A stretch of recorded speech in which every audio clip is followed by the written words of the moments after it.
वाघाचं कातडं घेऊन आम्ही वाघ आहोत असे ते 2-4 लोक बोलत असतात ना, अशी शेलार बिलार आणि ते बारीक बारीक 2-4 लोक.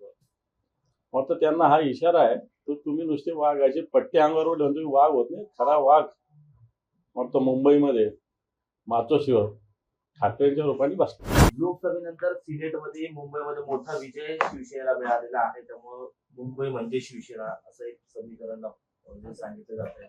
कसं बघतात? काल सकाळी तुम्ही माझ्याकडे आले होते, तेव्हा मी तुम्हाला सांगितलं होतं की संध्याकाळी भेटा, 10च्या 10 जागा या युवासेनेच्या निवडून येतील. मतमोजणीच्या आधी मी तुम्हाला बोललो होतो. निवडणूक आणि माझं याच्यात असंच म्हणणं आहे की अशा निरपेक्षपणे बॅलेटवर निवडणुका झाल्या तर असाच निकाल लागणार. त्यामुळं मुंबईमध्ये शिवसेनेची शक्ती आहे, शिवसेनेची ताकद आहे. सगळा वर्ग शिवसेनेच्या मागे. मला वाटतं किती डिफरन्स, किती गॅप आहे याच्यामध्ये. निवडणुकीत थोडासा गॅप असला तर मी समजू शकतो, परंतु एवढा गॅप आणि सगळ्याच्या सगळ्या जागा युवा सेनेनं मान्य आदित्यजी ठाकरे साहेब यांच्या नेतृत्वात जिंकलेला आहे. मुंबईत शिवसेनेचाच आवाज आहे आणि तो महाराष्ट्रातील आहे.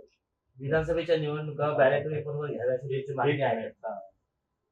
तुम्ही एक अत्यंत टोचणारा ट्विट केलाय आज या विजयानंतर की अब्दालीच्या फौजदारांनो वाघाचे पट्टे अंगावर पेंट करून घेणाऱ्या दांडगानं अगोदर पोराशी निघता बापाचा विषय तुमच्या बसचा. बरोबर आहे. कारण उद्धवजी ठाकरे साहेबांनी या देशात कुणी आवाज उठवला असेल या सगळ्या दिल्लीच्या पदपातशाहीविषयी, तर तो उद्धवजी ठाकरे साहेबांनी आवाज उठवलेला आहे. आणि नंतर हा आवाज बुलंद होत होत गेला, त्याच्यात सगळे लोक सहभागी होत गेले आणि भारतीय जनता पार्टीला बहुमतापासून रोखलेलं आहे. उद्धवजी मोठे नेते. आज आदित्यजी साहेबांनी, आदित्य ठाकरे तर त्यांचे पुत्र आहे, युवा सेनेचे प्रमुख आहे, त्यांनीच यांना हरवलेले. सगळे एक झालेले होते. भाजपचं अभाविप एकत्र होतं, शिंदेच्या सेनेचा त्याला पाठिंबा होता, मनसे सुद्धा इकडून तिकडून विरोधात काड्या करतच होतं आणि या सगळ्यांना एकत्रित एकट्या आदित्य साहेबांच्या नेतृत्वाखाली पराभूत केलेलं आहे. हाच इशारा आहे की तुम्ही जे डराव वाघाचं कातडं घेऊन आम्ही वाघ आहोत असे ते 2-4 लोक बोलत असतात ना, अशी शेलार बिलार आणि ते बारीक बारीक 2-4 लोक.